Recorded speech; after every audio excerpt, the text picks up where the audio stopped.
Hi everyone, let's go ahead and take a look at section 2 of chapter 21, and this is going to be a pretty short video because really what we're doing is just doing an overview of the lymphatic tissue and organs, and then in the next two sections after that we're going to take a look at them a little bit more. So let's go look at the categories.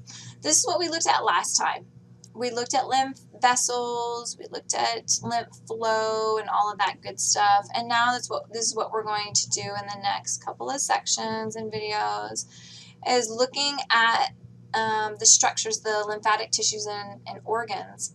So it's broken down into two different categories. You have primary lymphatic structures and secondary lymphatic structures. And they're mainly broken down into as far as what they actually are going to do for those lymphocytes. The lymphocytes that we're talking about here is mainly going to be the T lymphocytes and B lymphocytes.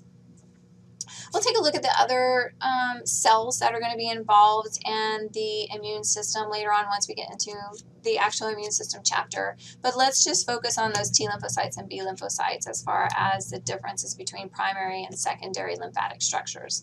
So the primary lymphatic structures are going to be the thymus and the red bone marrow. And these are going to be where the T and B cells are going to be made or formed.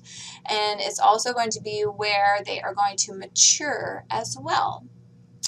The secondary lymphatic structures, like your tonsils, your lymph nodes, the spleen.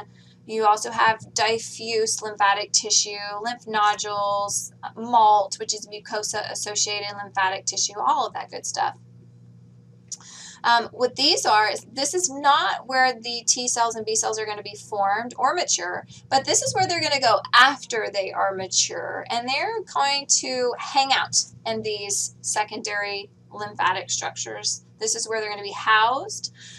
This is going to be where they come into contact with an antigen and initiate an immune response after that. So this is just kind of what happens once they mature, is they're going to hang out here. So we'll look into these two, the primary and secondary, in the next couple of sections. So this is a table summarizing everything, location and specifics as far as function, and this is what we're going to be taking a look at. So in section 3, we'll look at these two. You learn how to draw better straight lines, right? And then in section 4, beautiful. That's what we're going to be taking a look at. So until next time.